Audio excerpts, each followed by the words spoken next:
Assalamualaikum warahmatullahi wabarakatuh. Perkenalkan, saya adalah Febri dari Biologi Terapan kelas C dengan NPM 2217061055. Di video ini, saya akan memenuhi tugas menganalisis jurnal dari Bapak Roy Habibi selaku dosen mata kuliah pendidikan Pancasila. Baik, pertama-tama saya akan menyampaikan analisis atau sistematis yang telah saya buat mengenai jurnal tersebut.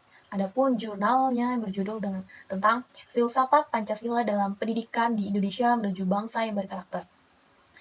Untuk sistematisnya, yang pertama ada judul. Judul jurnal ini, seperti yang saya sebutin pertama tadi, bahwasanya Filsafat Pancasila dalam Pendidikan di Indonesia Menuju Bangsa yang Berkarakter. Jurnal ini diambil dari Jurnal Filsafat Indonesia.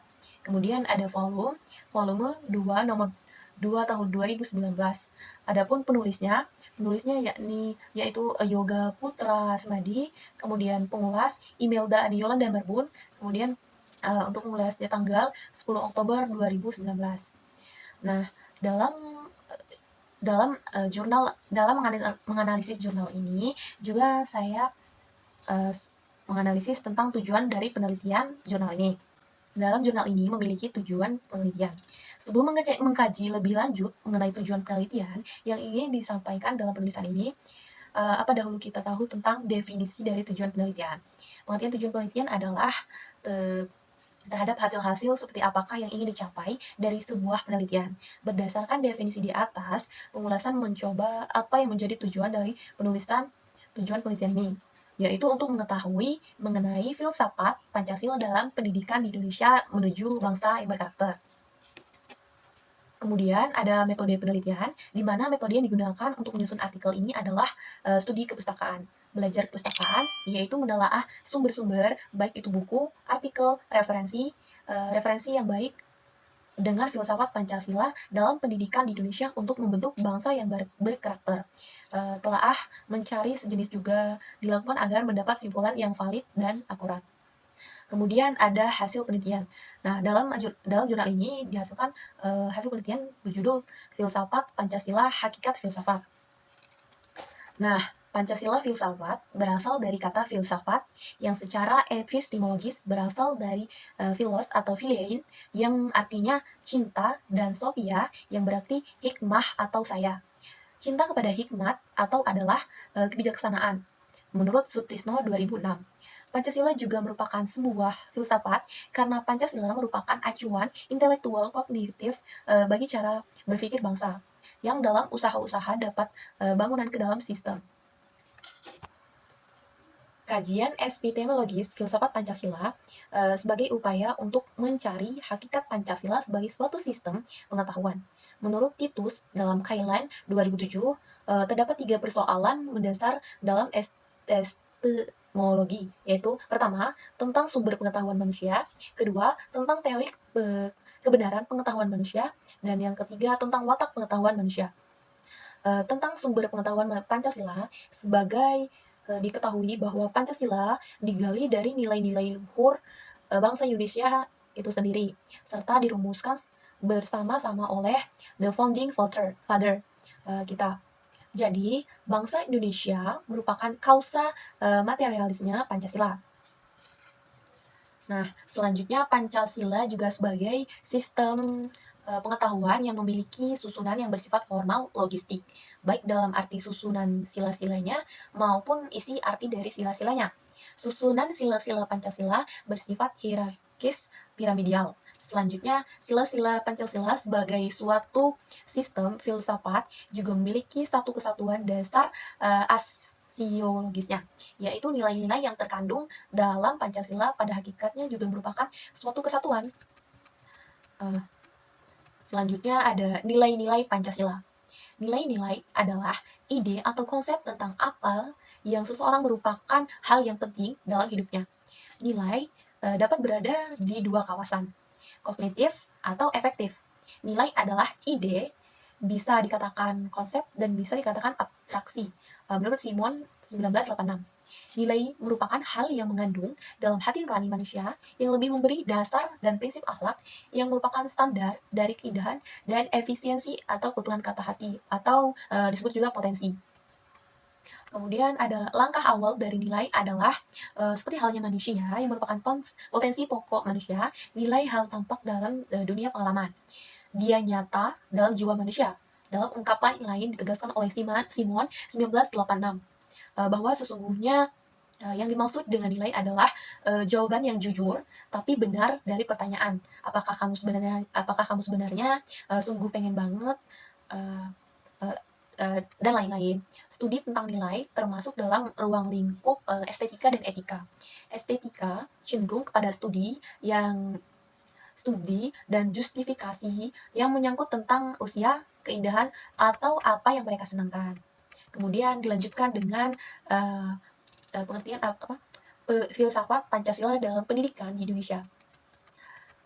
Pendidikan dilakukan oleh manusia melalui pembelajaran kegiatan dalam praktik pendidik yang universal. Banyak ditemukan beragam komunitas dari manusia yang memberikan makna yang beragam dari pendidikan. Di Indonesia, tunggu indikan ditekan pada landasan terbentuknya masyarakat menitorik. Artinya memberikan waktu jam pelajaran yang luas dalam penguasaan mata pelajaran tertentu.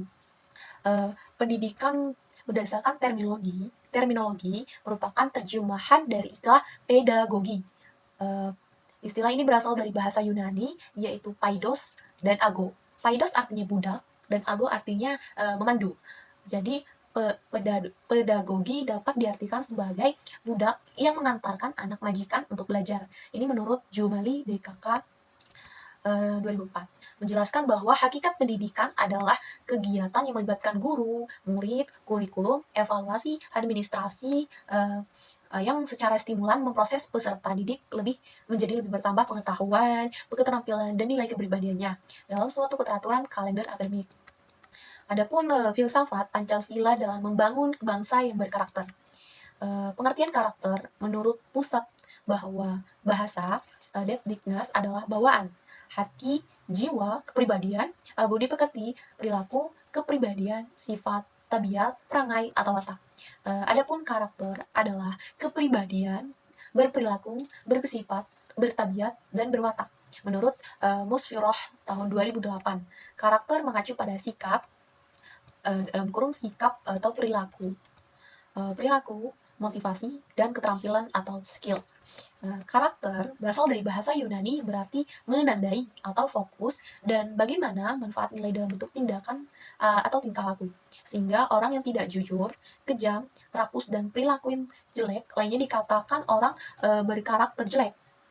Sebaliknya, orang yang perilakunya sesuai dengan kaidah moral disebut dengan berkarakter mulia. Jadi, dari pengertian di atas dapat dimaknai bahwasanya pendidikan karakter merupakan suatu proses penanaman perilaku yang didasarkan pada budi pekerti yang baik sesuai dengan kepribadian luhur bangsa Indonesia yang didasarkan pada nilai-nilai Pancasila. Kemudian dilanjut dengan menganalisis kekuatan dari penelitian dalam jurnal ini. Dalam jurnal ini kekuatannya itu penulis pendahuluan sudah sesuai dengan judul yang dibahas. Kemudian ada dalam abstrak yang dituliskan metode dan teknik penelitian sehingga para pembacanya mudah untuk mengerti apa yang dibahas ataupun permasalahan yang diteliti. Kemudian juga ada tujuan penelitian sudah berkaitan dengan judul yang diteliti. Selanjutnya juga untuk metode penelitian sudah menjelaskan bagaimana cara teknik pengambilan penelitian ataupun data. Untuk kesimpulan sudah mencakupi isi dari penelitian ataupun data secara singkat dan jelas. Dalam jurnal ini juga sudah terdaftar pendapat dari para ahli yang memperkuat penelitian. Nah, dilanjutkan dengan sistematis kelemahan penelitian pada jurnal ini. Dalam jurnal ini ditemukan bahwasanya di dalam abstrak tidak dituliskan metode dan teknik penelitian, sehingga para pembaca kurang mudah untuk memahami apa yang berdiskusi atau permainan kata-kata masalah yang diteliti. Kemudian juga dalam jurnal ini masih terdapat kata-kata yang sulit dipahami dan dijangkau. Oke, untuk selanjutnya juga ada dalam jurnal ini setiap penjelasannya diberikan contoh agar lebih mudah untuk memahaminya. Untuk subjek penelitian dan tekniknya tidak tertera secara khusus dalam jurnal ini. Baik, cukup sekian analisis saya mengenai jurnal Filsafat Indonesia Vol 2 nomor 2 tahun 2019 dengan berjudul Filsafat Pancasila dalam Pendidikan di Indonesia menuju Bangsa yang Berkarakter. Terima kasih. Apabila ada kesalahan dalam bertutur kata, saya mohon maaf. Saya akhiri. Wabillahi taufiq walhidayah. Wassalamualaikum warahmatullahi wabarakatuh.